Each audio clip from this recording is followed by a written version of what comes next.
ako, nakita namin yung press con ng mga doktor na sila ay nakakaranas na ng matinding pagkapagod dahil sa paglobo ng mga pasyente at mga COVID cases sa ating bansa.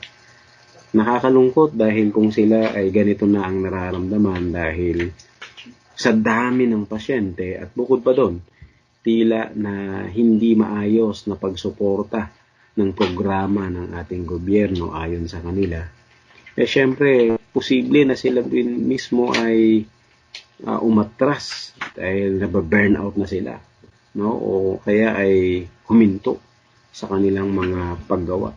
Napakalungkot na balita noon na sila na mismo ay napapagod na. Dahil syempre, hindi po naka-synchronize yung programa ng ating gobyerno para mapigilan po yung pagdami ng cases. Kasi sinasabi rin naman nila, bakit walang parang preventive measures na ginagawa? Ino-open na lahat ngayon.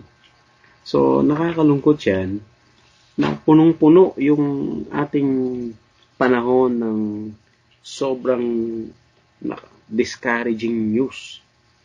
Punong-puno yan. Pero ang patuloy na nagbibigay lamang sa atin ng encouragement and hope sa kalagitnaan po ng pandemic na ito na tila na walang kasiguruhan, still yung salita ng Diyos. At yung salita ng Diyos, makikita natin dito, ganito po ang sinasabi sa ating talatang pag-uusapan sa 1 Corinthians 6 verses 9 to 11.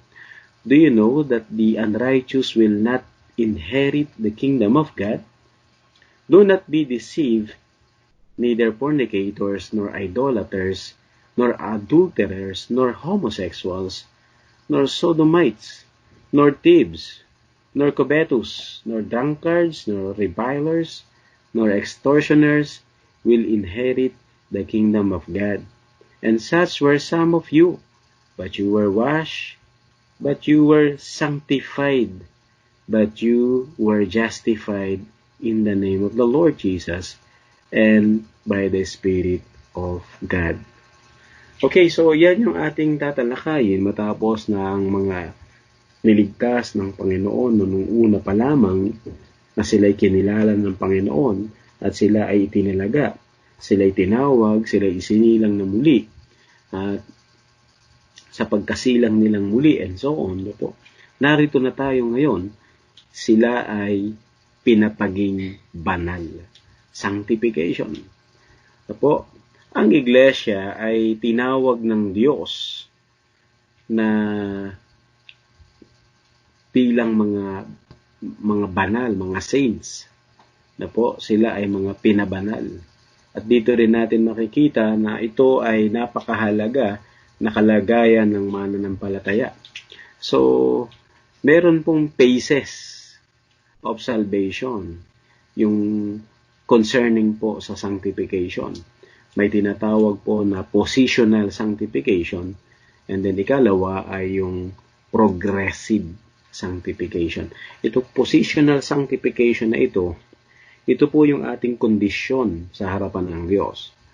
While yung progressive sanctification, ito po yung ating pagpapatuloy sa kasalukuyang buhay natin, no? Na nakadepende naman sa ating kalagayan. So, itong bawat isa na ito ay naka-interconnected ito. Hindi po pwedeng mawala ang isa. Kapag meron pong tunay na sanctification na naganap sa presensya ng Diyos, sa harapan ng Diyos, makikita rin po yung progressive. So, yan yung makikita natin dito. So, ang tinatalakay natin dito ay nakapokus lamang sa word na sanctification.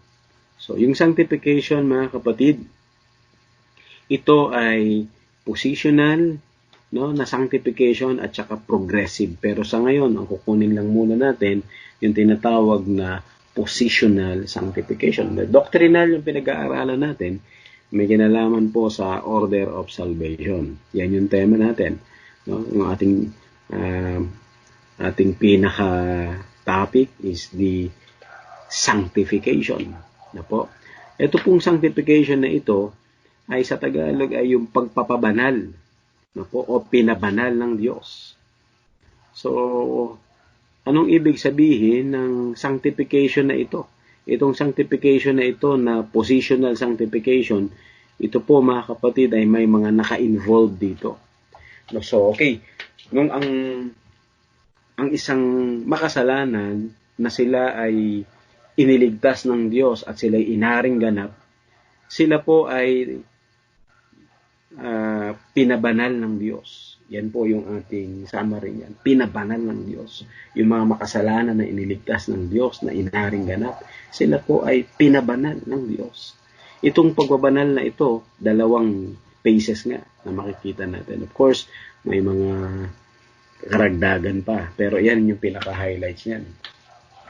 Now, first mga kapatid, this sanctification involves, this positional sanctification involves what? First, ito po mga kapatid ay hindi ito nakadepende sa ating mga kalagayan o sa ating sarili. This positional sanctification is not dependent on our conditions, on our feelings, on our experiences, sa ating mga effort. Hindi yan dyan nakadepende. Yung ating mga ups and down, hindi yan dyan. So, ibig bang sabihin kapag ikaw ay sa pakiramdam mo, parang kinakapos ka sa paglapit sa Panginoon, ibig bang sabihin, nagbabago yung sanctification na ginawa ng Diyos? Hindi. Unang-una ay walang kinalaman yun doon. Regardless sa ating pakiramdam, sa ating feelings, even in our experiences, ay hindi po depende doon yung sanctification na ito, itong positional sanctification na ito. So, itong sanctification na ito ay hindi rin po ito ayon sa experience na nga natin dito sa mundong ito. Yan nga yung sinabi natin. Hindi rin ito na-obtain, no? Hindi natin to kayang makamit sa pamamagitan po ng pagsunod natin sa batas at mga religious ceremonies. Mababasa nyo rin yan sa Hebrews 10:4. For it is not possible that the blood of bulls and goats could take away sins. It is not possible. Kaya kahit sa mga anumang religious ceremonies from Old Testament down to the New Testament, walang anumang religious ceremonies na magpapabanal sa isang makasalanang gaya natin o gaya ng mga nasa Old Testament. Wala ni isa mang religious activities. Wala. So, itong positional sanctification na ito ay kailangan nating maintindihan. Ito po'y naganap nung siya'y pinawalang salag, inaring ganap, ginastified, at silang pagka-justified sila'y itinuring na anak.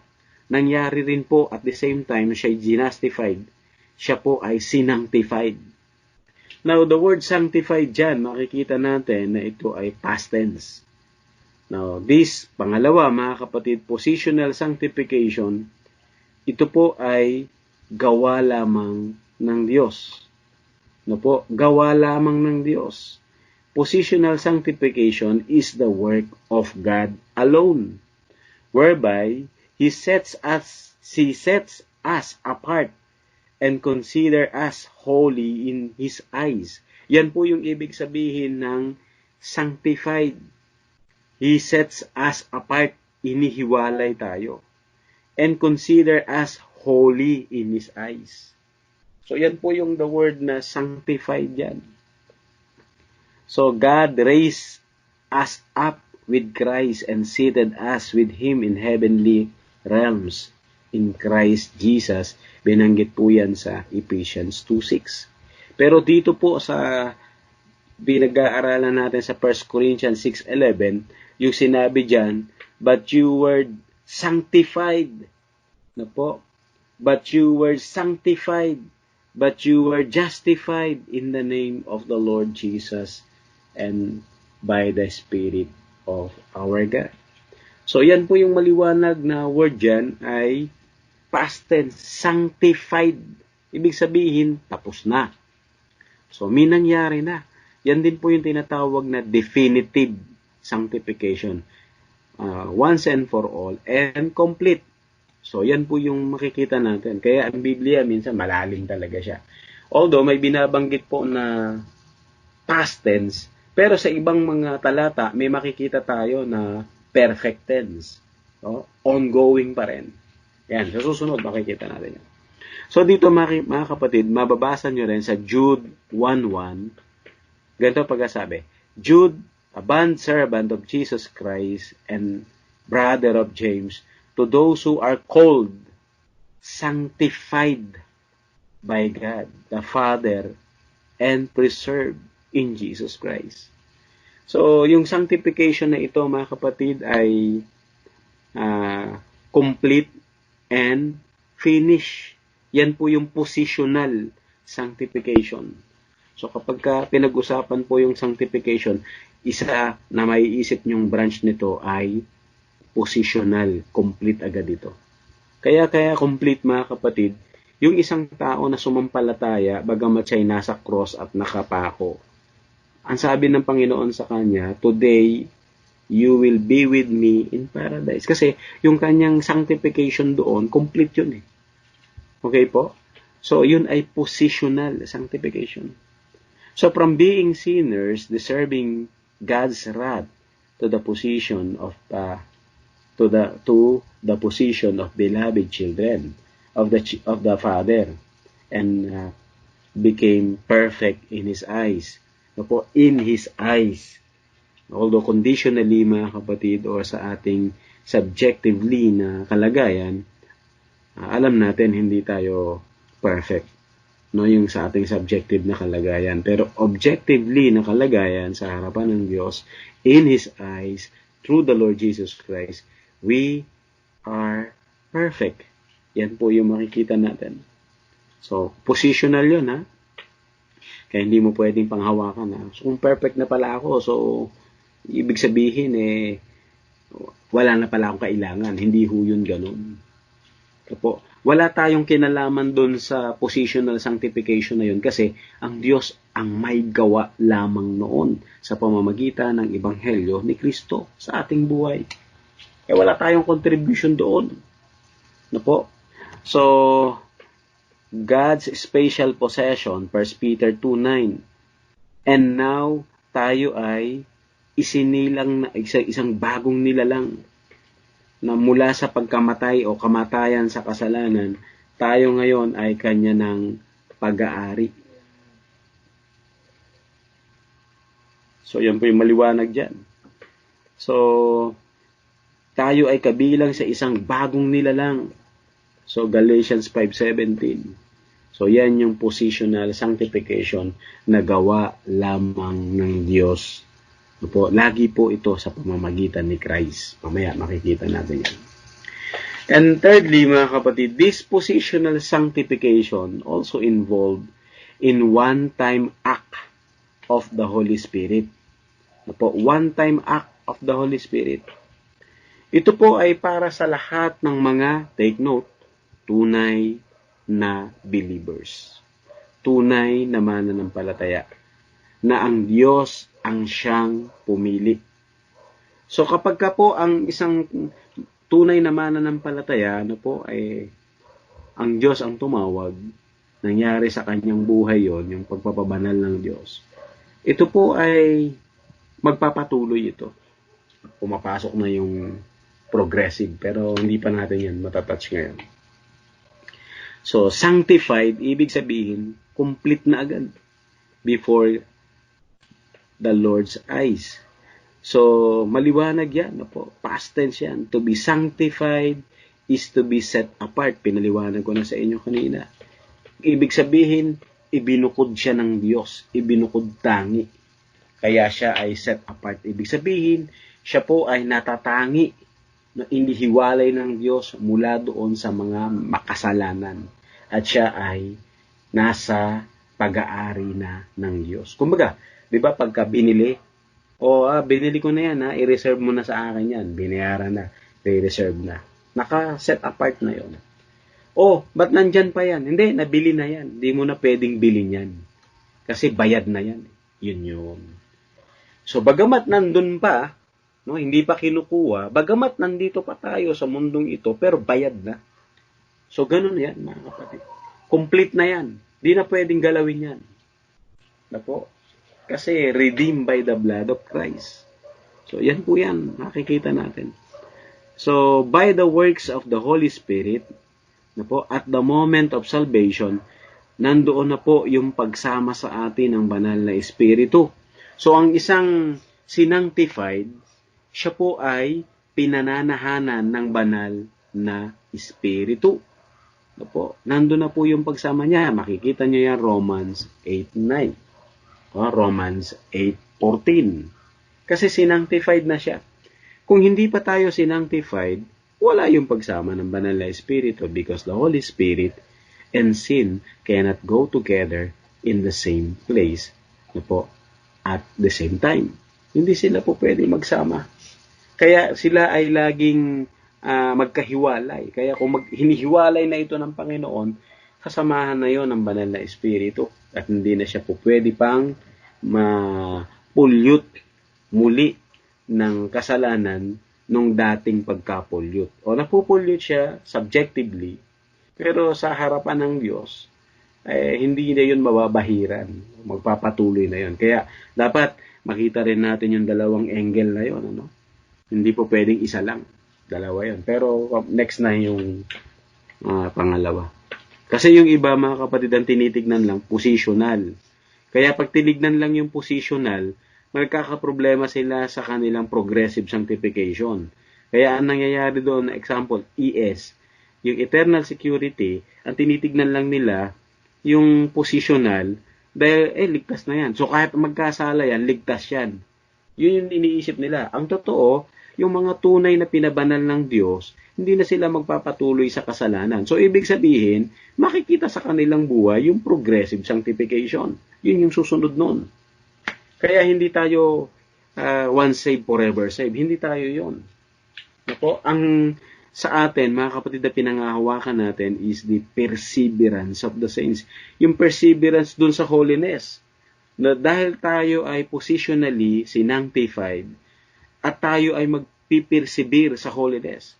So marami po, matatouch din natin dito yung mga means of graces para tayo ay patuloy na pabanalin. Kaya kung tayo ay medyo nagla-lie down o naglalaylo sa mga means of graces, maapektuhan ang sanctification mo sa harapan ng Diyos. Hindi mo pwedeng baliwalain ang mga means of graces. Next time, makukuha natin yan. So, dito mga kapatid, ang isang inabot ng Diyos at sinangtified are now devoted to God and His cause. It is separation on account of their being, in fact, and not in profession merely. Hindi lamang sa kanilang ipinapahayag, pero yung kanilang kondisyon sa harapan ng Diyos na sila po ay sinangtified, devoted to God, nakalaan para sa Diyos. Sino ang naglaan nun? Hindi ang sarili natin. Nilaan ng Diyos ang mga ligtas na yon para sa Kanya. So, hindi tayo ang in the first place ay nag-offer ng ating sarili. Hindi. Siya muna. Tinubos niya yun. So, pag bibili ka ng kamatis, ng sibuyas, ng kalamansi, pipili ka. Pero yung pagpipili doon, ang problema doon, dahil yung quality pinipili mo. Pero sa atin noon, wala naman tayong quality pare-pareho. Dahil depraved tayo before God. Ang merit, mga kapatid, ay sa Diyos at hindi natin alam bakit tayo nakasama doon. Yun po yung maganda doon para walang sino man sa atin na magmamalaki. Kasi laging dapat nandoon po yung sense ng humility na, Lord, I am but sinner and I am deserving your wrath and yet you saved me and you redeemed me through the Lord Jesus Christ by your grace. Dapat ganun lagi yung makita natin. So when God saved sinner, the Holy Spirit came to them. Yan yung makikita natin. Dumating na yung banal na Espiritu sa atin. And then tayo ay pinananahanan ng kanyang banal na Espiritu. And this is particularly works of the Spirit in the lives of all true believers. So maliwanag po na ang may gawa lamang nito ay tunay na ay yung banal na Espiritu. And without the Holy Spirit working in our lives, na po, simply because kaya hindi siya kumikilos dahil hindi pa tayo o hindi pa yung isang tao marahil sinangtified. So kung wala yung work ng Holy Spirit, walang sanctification sa kanyang buhay. So ano ngayon ang sabi po ng Pentecostal ganito? Ang indwelling daw ng Holy Spirit ay tongues. Hindi. Hindi yun, wala kayong makikita na yung indwelling ng Holy Spirit ay evidence ay nagtatang siya. Hindi po yun. No po, yun po ay inclusion po ng Gentile dun sa church. No po? At doon, pagpapahayag din na yung banal na Espiritu ay dumating sa kanila, yun yung unang-una. Pero hindi po nangangahulugan na pag hindi sila noon nagsalita yun nga ng tongues, hindi sila sinamahan ng banal na Espiritu. Pagdating dito sa mga epistle, wala na kayong makikita na tongues. Dito po lang sa Corinthians, kasi yung Corinthians, nangyari po yan sa loob mismo ng doctrine doon sa panahon ng Book of Acts. Pero pagdating sa epistle, sulat po ng mga wala na kayong makikita. Okay, so again mga kapatid, this sanctification, this positional sanctification also involved the work of Christ in His gospel. So this is done through the gospel of Christ. Yung positional sanctification na yan, done through the gospel of Christ. So all of true believers became a member of the Church of God. And then mga kapatid, sila ay sinangtified. Mababasa niyo yan doon din po sa makikita nyo rito doon sa 1 Corinthians 1:2. Na yung Corinthians, mga kapatid, church ay tinawag na sanctified. So, dito rin natin makikita, mga kapatid, na yung sinangtified na yan ay gawa din mismo ng Ebanghelyo ni Christ. Kanina, God the Father. Second, the Holy Spirit. Third, mga kapatid, is what? The gospel of Christ. Pero yung una, wala pong makagagawa nito sa sarili natin. Kaya yan, nasa pang-apat na tayo. Pakinggan nyo, Hebrew 10:10. Ano sabi dito? By that, will we have been sanctified through the offering of the body of Jesus Christ once for all. Pansinin nyo yung word na once for all. Tayo ay sinangtified o yung mga mananampalataya through the offering of Christ's body. And then diniin pa, magpakailanman. Minsan, at yun ay pangwalang hanggan na. 10:14, for by one offering, He has perfected forever those who are being sanctified. Maliwanag yan. Talagang yan. Napakadiin yan. Sa pamamagitan ng isang paghahandog o minsan lang na paghahandog. Tingnan nyo yung ginamit na verb dito. Sanctified and then perfected forever those who are being sanctified. Napakaliwanag. So, yun din yung pagkasabi doon sa 1 Corinthians 11. And such were some of you, but you were washed. May D, ED. But you were sanctified, but you were justified.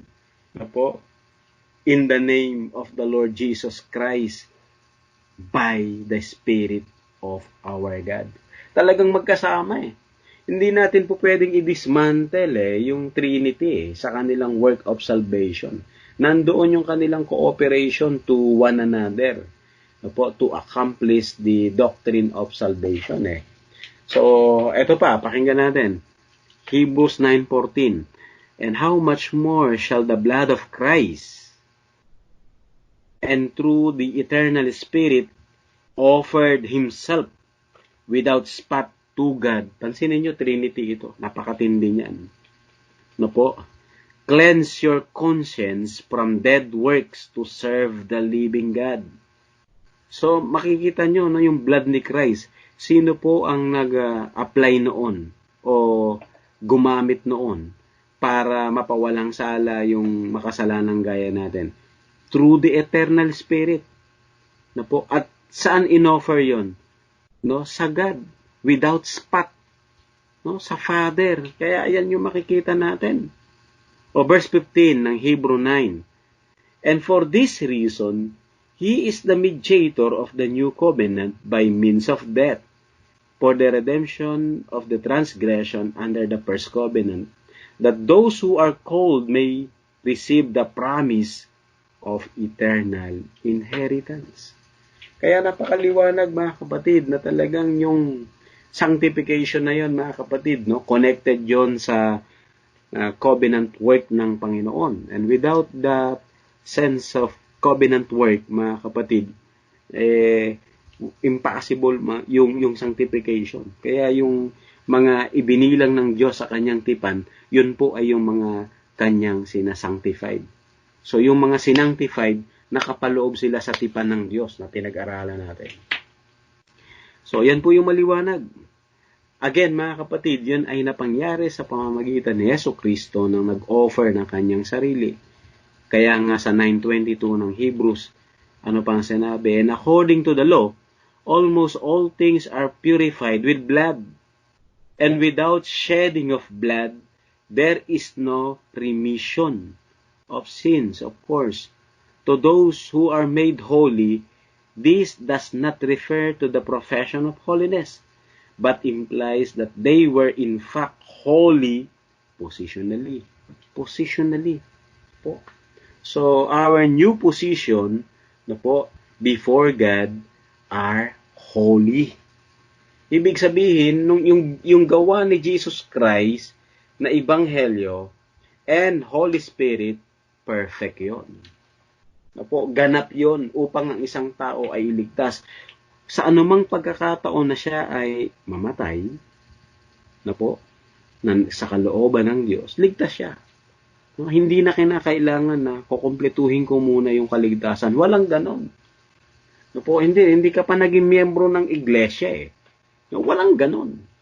No po, hindi ka pa nagpabaptize. Walang ganon. No po, teka, hindi ka pa nakapag-speaking tongues. Walang ganon. Kasi yung gawa ng Holy Spirit na sa pamamagitan ng gawa ni Christ at syempre yung gawa ng Ama, perfect yun eh. Yun po yung makikita natin doon. Lahat yun ay ganap and very powerful, sufficient para ang isang kaluluwang makasalanan ay linisin at tanggapin niya bilang, yun nga, tinanggap na bilang anak at sinangtified na. Sa ating application, mga kapatid, sa gabing ito, there must have, understanding and realization sa ating sinful condition. Na naintindihan natin at nare-realize natin yung ating pagkamakasalanan sa harapan ng Diyos. At yung ating inability to save ourselves. Mula sa pagkamakasalanang kalagayan natin. At ano man ang ating gawin, hindi natin kayang palitan yung ating kalagayan sa harapan ng Diyos bilang makasalanan. So, gawa lamang yun ng Diyos. So, the moment that realization came into our heart, lagi nating tatandaan na nandoon yung inability natin to come to Him, to come to closer to Him, mga kapatid, dahil sa ating unholiness at dahil sa perfect holy ng Panginoon. So, sa perfection ng Kanyang holiness, hindi tayo pwede makalapit sa Kanya, pero dahil yun sa niloob ng Diyos, sa Ebanghelyo ni Christ, sa work ng Holy Spirit, at sa kapasyahan ng Ama, kaya tayo nakakalapit sa Kanya ngayon. So, lagi niyong tatandaan, ang tunay na mga pinabanal ng Panginoon sa Kanyang harapan, nandoon po yung realization, kaya po yung humility, ginaguide yung kanilang mga puso. Hindi sila po pwedeng magmalaki, Kaya kung meron pong nagmamalaki na sinasabi niya siya'y naging Kristiyano na, at siya'y ligtas na, at siya'y totoong siya'y malinis na, at siya ay masasabihin niya ay 100% ligtas siya, na may halong pagyayabang, delikado yan eh. Dapat nakikita mo na ito ay talagang habag o biyaya lang talaga ito ng Diyos. So, ang ating pinaka-assurance and great security ay gawa ng Diyos. Paano ka ngayon magmamalaki kung nakikita mo ito'y gawa lang ng Diyos? Hindi mo po pwedeng ipagmalaki yon. Ang pwede mo lang gawin ay magluwalhati sa Diyos. Yun lang. Pero hindi mo po pwedeng sabihin at tignan yung sarili mo na nakahihigit sa iba. Kaya, yung puso natin isip ay mananatiling nandoon yung kapakumbabaan. Dahil alam mo na yun ay gawa lamang ng Diyos. So, ang comfort dito mga kapatid, it is worthy of remark that although great disorders nandoon sa ating kuminsan ay still sa ating mga shortcomings, yung ating mga kapintasan, o even within the church. Pero, tandaan nyo, minsan meron pa tayong sabihin natin, incomplete yung ating knowledge sa salvation, o meron tayong mga hindi pa naintindihan, pero hindi dahil doon tayo hindi ligtas. No, hindi yon. Ang comfort doon mga kapatid, may panahon na tayo kinakapos. Hindi tayo nakakatupad sa kanyang mga command. May panahon na hindi tayo consistent sa buhay Kristiyano. Pero hindi nakadepende doon ng kaligtasan. O hindi dahil tinuturo ko yan sa inyo, okay lang palang laging kapusin. Hindi ho yung ganon. No, hindi ganon ang pagtuturo. Na sinasabi ko sa inyo, may mga pagkakataon na tayo ay hindi nagiging consistent. Pero hindi nagbabago yung pagtingin sa atin ng Diyos. So dapat maliwanag po sa atin yan. No po, yan ay great comfort sa atin upang lalo tayong magpakumbaba sa Diyos.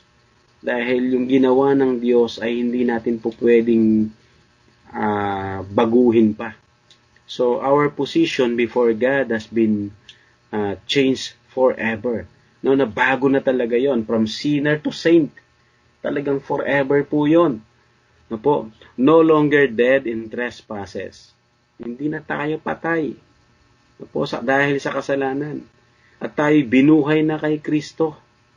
So, ating posisyon sa harapan ng Diyos, we are made citizens of a whole heaven, new kingdom. No po, yun po ay sa kingdom of God.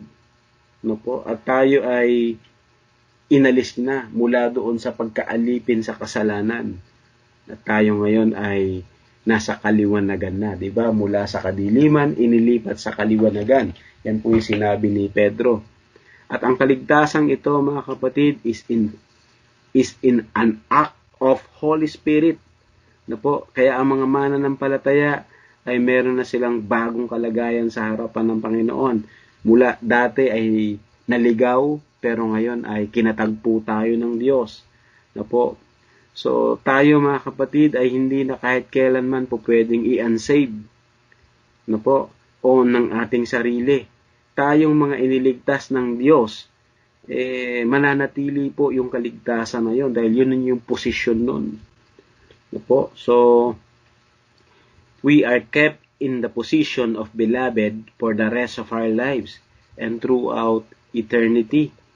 So, our position before God, hindi ho po pwedeng ma-reverse ng ating mga kahinaan at pagkakamali. Hindi na po pwede yon. Diba? Dito lalo tayo magpupuri sa Panginoon. Pero, yung longing ng puso natin ay lalo tayong matuto. Ayan na, pumapasok na yung progressive sanctification. Pero bago yan, mga kapatid, ay may babala. Alam nyo ba that within the church, meron pong mga ang sanctified. Within the church, inside the church, even members of the church. Hindi ko mo kasi member, ligtas na. Hindi kasi doon ng salvation. O, pakinggan nyo kahit po sa loob ng church at naging member pa ng church, na-baptize pa, na po, para basagin natin yung mga nananalig lang sa mga seremonya, no? Yung mga nananalig lang sa gawa ng tao. Yung mga kahit pa member sila ng iglesia, ng anumang iglesia, no?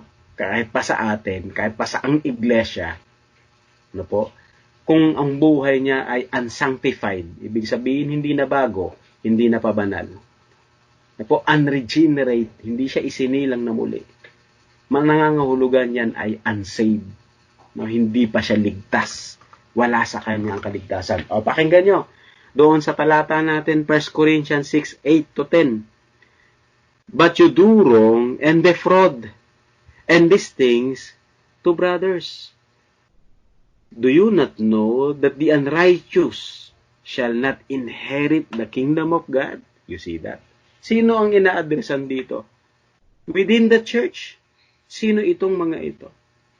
Unrighteous. Ano yung mga pagiging unrighteous nila? Tignan nyo, do not be deceived. Neither fornicators. Alam nyo ba yung fornicators? Ang fornicators, ito po ay nagsasama nang hindi sila legal na mag-asawa. Fornicators yan. O ito ay sabihin natin ay parehong babae, parehong lalaki, fornicators yan. No po? O ito ay pakikipag-adultery, yun ay fornicators. Kaya yung general term yung fornicator na yan. Hindi lang ito simpleng adulterers. Kundi ito lahat ng immorality concerning marriage. Yan po ay fornication yan. So, maliwanag yan. All fornicators, idolaters, no, yung mga sumasamba sa Diyos-Diyosan, ito na, pumasok, specified. Adulterers, abusers, mga nag-a-abuse. Abusers ka sa pananampalataya, delikado yan. Ito, homosexuals, mga bading, mga tomboy. Kung hindi sila magsisisi, ito pa, ano ang ka-lineup nila? Baka sabihin nila, dinali na naman ng mga bading. Isama na rin natin, kasi kasama naman sa listahan dito, mga magnanakaw. Wag na lang yung mga magnanakaw. Yung mga naiinggit, mga covetous. Ito, sa puso nila ito, kumukuha ng hindi kanila. Covetousness. Halimbawa, yung kagandahan ng iba, kagwapuhan ng iba. Dapat ganyan na lang kagwapo. Kita mo, kinukuha mo yung kagwapuhan ng iba. Kung may covetousness ka sa puso, yan yung delikado. Ito pa, mga manlalasing, nor drunkards. Hindi naman, pastor, paunti-unti lang. Saan ba nagsisimula ang marami? Mga kapatid, mahigpit ang Biblia pagdating sa mga manlalasing. Sino ba sabi? Hindi pa naman ako tayo tinatamaan. Isa pang bote. Di ba? Pag tinamaan na, tama na, may tama na ako. Di lasing ka na. Di ba? Yun po yung sinasabi doon. Ito, revilers, extortioners shall not inherit the kingdom of God. Hindi sila magmamana ng kaharian ng Diyos. So, dito nyo makikita, ang sinasabihan dito, mga church members ito, sa loob ng Corinthian Church. At habang nagpapatuloy ang church sa mundong ito, lagi pong mga naka-incorporate yung mga hindi tunay na mananampalataya. Lagi nakapaloob sila dyan. Kaya mga kapatid, maging watchful tayo sa sarili natin, hindi lamang sa iba. Kung ang buhay ng isang tao ay unsanctified, delikado yan. Pagpapakita yan mga kapatid na unsaved yan and unregenerate. So, siguruhin natin na yung banal na espiritu ay pinabanal tayo sa pamamagitan ng Ebanghelyo. Dahil kung hindi, ano yung dapat nating gawin? Kung hindi pa tayo pinababanal, yan yung tanong ko sa inyo. So, dapat makita natin dito. So, dito mga kapatid, ang challenge, He made them clean and renewed inwardly. Yung heart, ang gumagawa niyan ay ang Diyos lamang sa pamamagitan po ng kanyang anak na si Jesucristo at yung banal na espiritu. Sa paanong paraan yun? Binigyan sila ng bagong puso. Kung binigyan sila ng bagong puso, na-regenerate sila, binigyan sila ng pananampalataya, pagsisisi, pinawalang sala sila, inaring ganap, sila ay itinuring ng mga anak at ngayon sila ay lumalakad at nabubuhay sa pagiging banal. So, mga kapatid, napakahalaga ng kabanalan dahil ang Diyos mismo ang siyang gumagawa nun. At lahat ng mga nauuhaw sa kabanalan, bubusugin. At kung walang kabanalan, walang makakakita sa Diyos. Now, mga kapatid, sa huli, ito yung challenge. Dapat meron pong paglago sa kabanalan. Makukuha natin yan sa susunod. Pakinggan nyo 1 Peter 2:2. Since you have purified your souls in obeying. Ibig sabihin yan, on progress, mga kapatid. Continuing. No po? Obeying the truth through the Spirit in sincere love of the brethren. Love one another fervently with a pure heart. Kaya ang tunay na sanctification, mga kapatid, na ginawa ng Diyos positionally on progress sa buhay ng mga mananampalataya. Manalangin na po tayo. Dakilang Diyos, maraming salamat sa gabing ito.